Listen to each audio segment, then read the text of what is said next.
was your first thought after the accident happened? Your first thoughts on what happened? I'll never see it again. This video was made by high school students and public health professionals. We made this video because a lot of people, including teens, get hurt on the job and often don't know what to do to prevent injuries from happening while being on the job. We also made this video because a lot of teens don't know that they have rights while they're on the job. We wanted to let them know that they do. The whole point of the video is to let teens know how to get information about the hazards, to learn about the hazards, to look for the hazards, and to know about the hazards.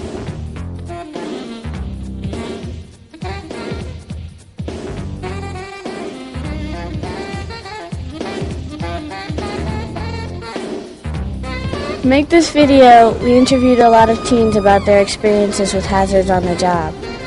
We especially learned a lot from the kids who had been injured on the job. We went to their homes and workplaces and interviewed them so we could get them on camera and find out about their situation and find out about what had happened to them. How did you get injured?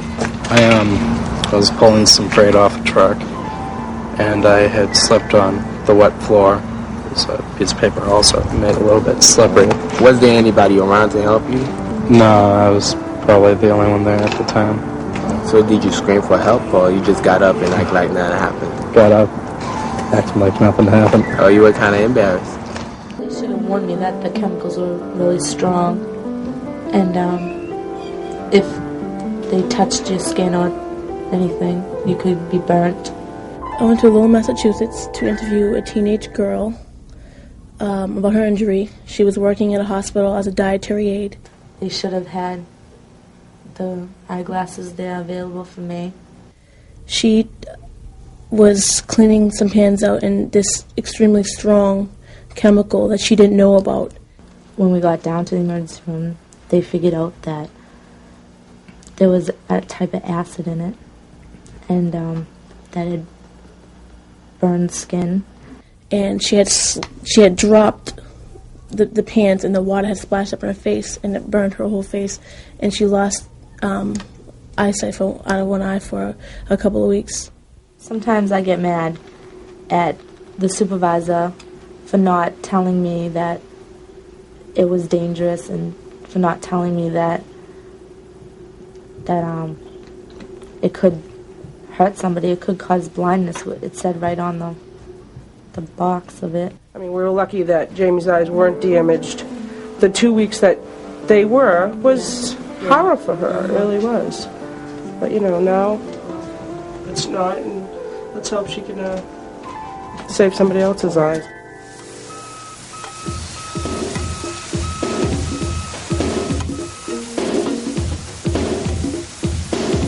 My foot went into it and slipped. I was trying to grab it onto the bar that was in front of the grill, but my hand went onto the grill instead.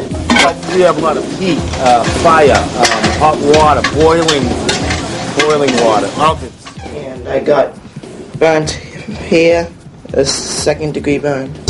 I was trying to do it all by myself. I didn't ask for help.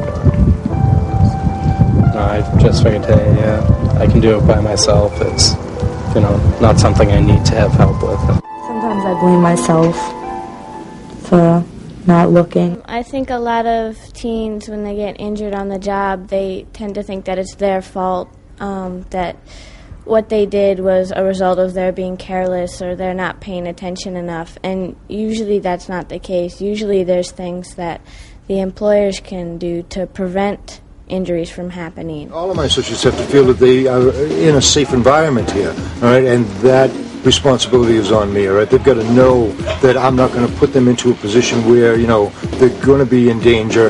There are jobs that they have to handle certain equipment or whatever, but they're certainly well trained for it. And any type of safety equipment that comes out, my company makes sure that it's available to me, and I give it to them. Sometimes you hear about an accident on a job site because the machine was faulty and the employee didn't know about it, but the employer did. Often teens get hurt because they're not trained they're not aware of the hazards. I mean, because if a ladder looks unstable to me, I'm not getting on it. So I'm not taking my life. It's either your life or your...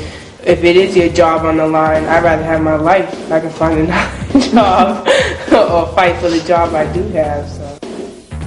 The boss should have the responsibility to give the teens a safe environment that they are able to work in. They should have like mats down so it will be easier so they won't slip. It said on the label that must wear protective eyeglasses, and there was none around. That's why you have to pay attention to what's safe and what's not, because if somebody was to tell you to do something and you knew it wasn't safe, you know, regardless if it was a supervisor, you could just tell them, look, it's not appropriate, it's not safe, you know, and I won't do it. You won't have to do it. That's what I'm looking for from these young people, is that they learn how to make those intelligent choices for themselves, because I can look out for them, but they need to learn how to look out for themselves. That's the main thing. So in other words, if they have a problem with going up a ladder, I tell them, you know, don't just complain about it. You need to take action on it. Say to me something like, can I talk to you? I'm having a problem with this. Who may I contact if I have a problem? Who can help me? You have protection both at the state and federal levels. There are agencies that protect your rights in terms of health and safety, agencies that protect your rights in terms of child labor laws, limiting the numbers of hours that you can work so that you can have a good school life and work life and not have them interfere with each other. What if I get fired? If you get fired, like for asking for better equipment or for complaining about health and safety, that's illegal. You're not allowed to get fired for asking to exercise your rights. You have very specific rights related to health and safety and rights related to the child labor laws. And if those rights are violated, or if you complain about those rights being violated, it's illegal for them to fire you. There is a need for teens to be aware of the hazards and the problems that could happen in a workplace. I mean, they might not know all of them, but they need to know, because first they need to be aware of what they could do to prevent that stuff from happening to them. I guess what would make a workplace safe is they all know what they're doing, and they don't overdo it, and they have a good relationship with each other. Everyone has respect for each other, and whenever they have a problem, they know exactly what to do. Basically, pay attention, be alert, and look out for your fellow workers. And if you have any questions, make sure you just ask. Don't be afraid to. If you don't ask a question and then you end up doing something wrong, you might hurt yourself or hurt somebody else. Even if the question seems dumb to you, it might not be dumb to somebody else.